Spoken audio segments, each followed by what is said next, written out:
The woman in pink, who filmed the murder of Alex Preddy today, signed a court-issued affidavit saying that she is afraid to go home because ICE agents are coming for her. I'm just going to read the whole thing because it's incredibly powerful and terrifying. I am a resident of the Whittier neighborhood of Minneapolis, Minnesota. I am over 18 years of age. I am a children's entertainer who specializes in face painting. On Saturday, January 24th, 2026, at about 8:50 a.m., I was getting ready to go to work when I heard whistles outside.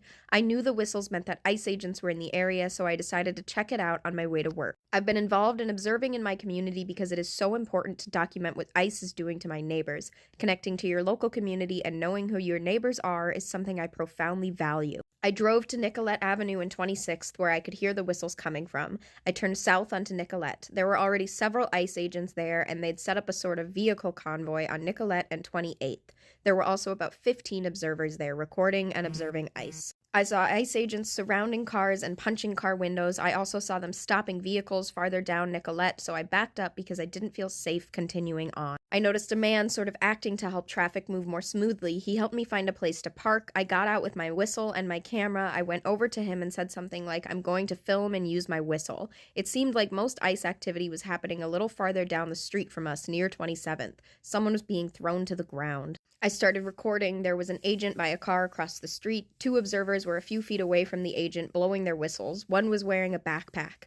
I and the man who was observing and helping direct traffic were standing in the street. There was a phone in the man's hand recording a video. An agent approached and asked us to back up, so I moved slowly back onto the sidewalk. The man stayed in the street filming as the other observers I mentioned earlier were being forced backward by another ICE agent, threatening them with pepper spray. The man went closer to support them as they got threatened, just with his camera out. I did not see him reach for or hold a gun. Then the ICE agent shoved one of the other observers to the ground. Then he started pepper spraying all three of them directly in the face and all over. The man with the phone put his hands above his head, and the agent sprayed him again and pushed him. And this is exactly what her video shows. Then the man tried to help up the woman the ICE agent had shoved to the ground. The ICE agents just kept spraying. More agents came over and grabbed the man who was still trying to help the woman get up.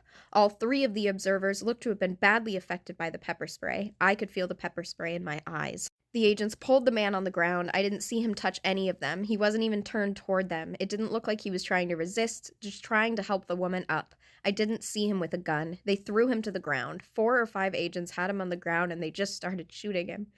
They shot him so many times. I don't know why they shot him. He was only helping. I was 5 feet away from him, and they just shot him. The video I recorded of what happened accurately depicts the events leading up to the agents shooting him and several minutes afterwards. The video is attached as Exhibit 1. I have read the statement from DHS about what has happened, and it was wrong. The man did not approach the agents with a gun. He approached them with a camera. He was just trying to help a woman get up, and they took him to the ground. I feel afraid.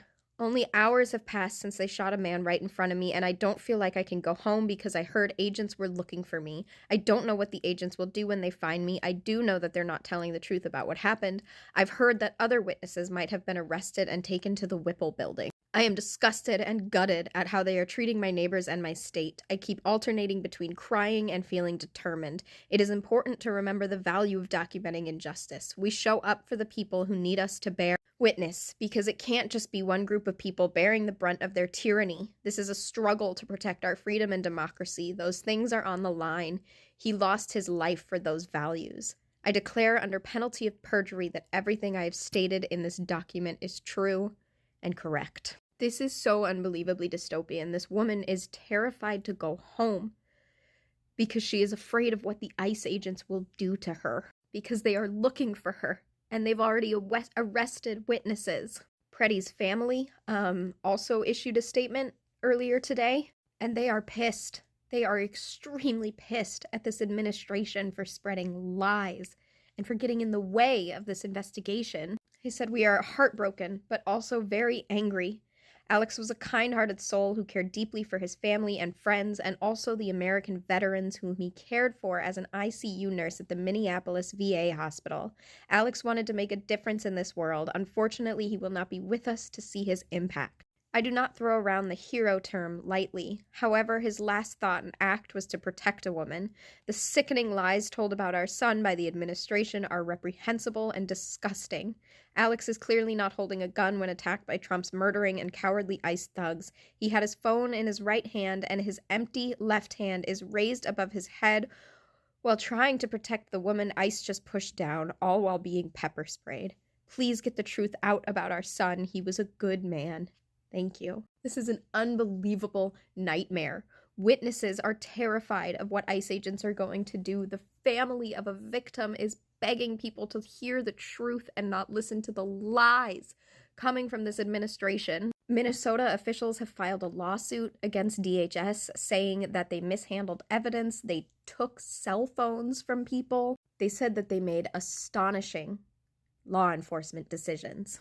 And while all that is happening, while the family is making statements, while witnesses are terrified, Pam Bondi is sending letters to Minnesota basically saying this is what happens when you don't comply. She is also basically threatening the state to hand over their voter rolls, saying, third, allow the Civil Rights Division of the Department of Justice to access voter rolls to confirm the Minnesota's voter registration practices comply with federal law as authorized by the Civil Rights Act of 1960. Fulfilling this common sense request will better guarantee free and fair elections and boost confidence in the rule of law. This has never been about immigration. This has been about instilling violence and fear in the streets of the United States, all for the purpose of undermining elections.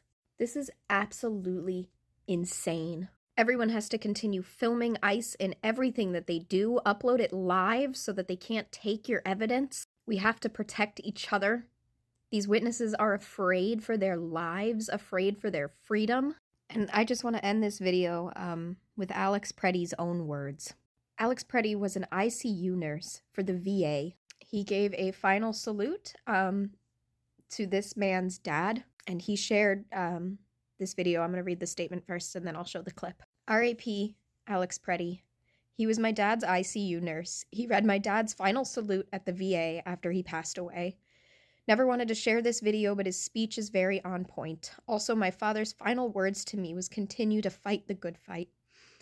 He would be honored in Alex's sacrifice and ashamed of this current administration. In my dad's words, I can encourage you all to continue to fight the good fight. And here's Alex to wrap up this video. Terrence Lee Randolph, March 30th, 1947, December 10th, 2024. Today we remember that freedom is not free. We have to work at it, nurture it, protect it, and even sacrifice for it. May we never forget and always remember our brothers and sisters who have served so that we may enjoy the gift of freedom. So in this moment, we remember and give thanks for their dedication and selfless service to our nation in the cause of our freedom. In this solemn hour, we render our honor and our gratitude.